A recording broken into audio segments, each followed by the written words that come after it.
My thought on ZIGGS is the thing that ZIGGS players probably like about him is probably also one of the things that makes him kind of unfun, which is his Q. I think a lot of players, when people play with ZIGGS and they throw a Q and it bounces over someone's head, they never want to play him again. I think that spell just is very fair in modern League of Legends. And yes, it's unfair. It has crazy range and low cooldown. But whenever you're playing against a YASUO and that spell bounces over his head, you're like, how do I make my characters work? I think the other thing about ZIGGS is I don't know if the things he's powerful at are the things that people necessarily like. Stuff like taking towers and dominating bot lane AD carries. I think whenever there's a mage who has a lot of win rate in bot lane, they tend to suffer quite a bit. Because then we have to nerf them for bot lane, and then like they can't be played mid anymore. And I think ZIGGS is a character who's, over the years, he's just been repeatedly adjusted for bot lane to the point where like he's just way less popular mid than he ever used to be. And there's a lot of reasons for that, but I think it does a champion no favors to be a very popular bot laner. Sorry, not a popular bot laner, but a very powerful bot laner as a mage. It tends to just result in you getting nerfed and less functional in the roles that more people play you in. Nowadays, ZIGGS is mostly a bot laner in terms of where people play him when he's strong. But then, again, we tend to keep his win rate in bot lane fairly constrained. And so he doesn't really get to really shine down there or feel strong unless he's kind of like just abusing AD carries. And at that point, we tend to nerf him. So, yeah, I don't know. He's a character who I just wonder if I think he suffers from how the bot lane works, and even aside from that, I wonder if everything about his kit has like kept up with the meta over the years. What is your thought process for the dueling power of BORK? BORK is intended to be a very good dueling item, especially for characters who like on-hits, and it's intended to enable the on-hit system and make on-hit characters make sense in League of Legends and be fun and powerful and functional. And then it comes with a very, very real trade-off for the characters who get it. If you're ranged, you don't get crit. That's the trade-off for ranged BORK users, is no crit.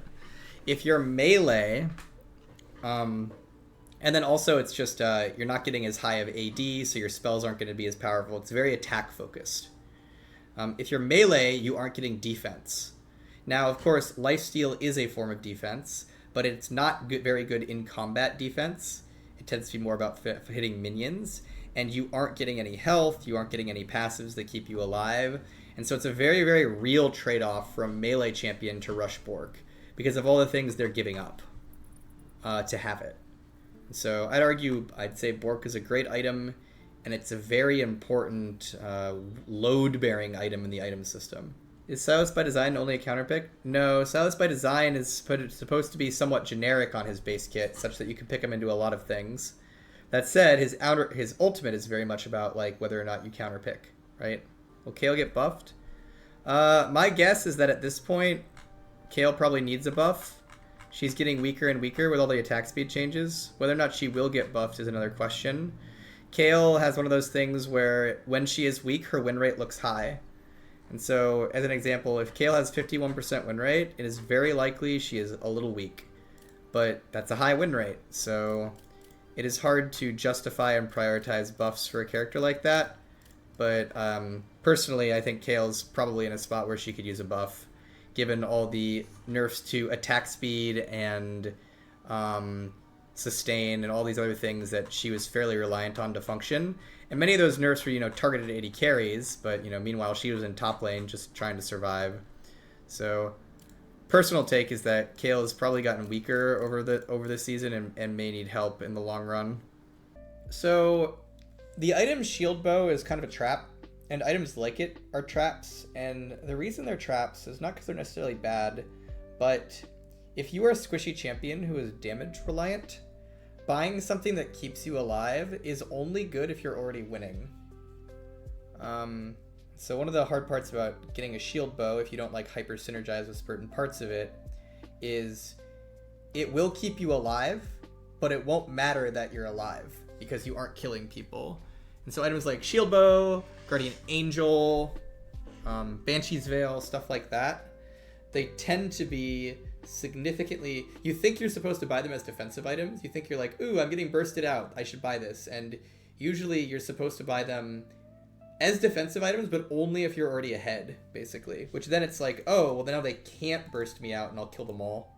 So that's the case for those items. Someone mentioned like bruiser items like Sterix in the chat. That's a bit different. Bruisers, like, their power is partially built on their survivability. And so it's a lot different for a bruiser to build a defensive item than it is for a damage-reliant squishy class to build a defensive item. Squishy classes tend to have to prioritize damage pretty heavily compared to bruisers. Who's the highest ranked Rioter? I don't know. There's been Rioters who have been Challenger before. Multiple ones. So we've had some very, very high ranked people. I think the highest ranked Rioter right now is currently Challenger. I think it's Mickey. He's a member of the champion team. He's the QA he's QA on the champion team, and I believe he's Challenger. He might be the highest rated Rioter, but there might be somebody else. I'm not sure. SHIELDBOW is the only other viable crit item on YONE or YASUO. Yeah, but SHIELDBOW on YONE and YASUO, it's very good, but that's because melee characters gain power from survivability. It's very, very different for ranged champions who like are squishy. YONE and YASUO, you're not trying to like keep a snowball going with something like SHIELDBOW, in the way that like if you're building SHIELDBOW on JINX, you need to make sure your damage is there first, so then you can like never die, basically. Would you change EKKO's W? It's too hard to land. No, EKKO's W is supposed to be impossible to land, like straight up. That's why it stuns for 2.5 seconds. The major power in EKKO's W is actually the shield. The stun is like it's like a bonus. It's like, good job, you got the big play. If we were to buff EKKO's reliability, we'd want to do things like buff his Q, wave clear, or something like that. I personally would not make his W easier to land. It's like supposed to be like really, really hard to land and really, really rewarding if you hit it. And most of the time you're just getting the shield. That's the point of it. The thing to think about is like every character has a power budget, right? All these different spells on their kits that do different things. Some spells are meant to be reliable. And PS, it's really, really important that you have reliable spells. Like, a character sucks if they don't have anything in their favor. If there's just a character who's just full of counterplay and can't ever do anything for themselves, that's really bad. So you do want a character to have reliable spells. You do want to have a character that has, you know, things that function. But other parts of characters are allowed to be like very, very unreliable, as long as they're elsewhere on their kit they have something, right?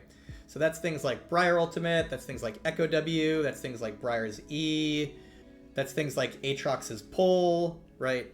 Like spells like that are like kind of like meant to be kind of in a more unreliable space, that are about like, if you can get these, you get a big reward, and then we put the reliability elsewhere, basically. So that's kind of the idea there. So if EKKO is weak, my personal take on if EKKO is weak, I'm not saying he is, but if he was to be weak, my personal take is he probably just needs a bit more burst damage, like no joke, or some better wave clear if we wanted to buff him mid. Again, this comes from my very biased opinion that like, it just feels really hard to kill AD carries right now. If I was to personally buff an assassin, it would probably be focused around tools that make them better at killing squishy targets. Or again, in the case of EKKO, perhaps he just needs a bit more versatility in mid lane, which you could do with things like wave clear.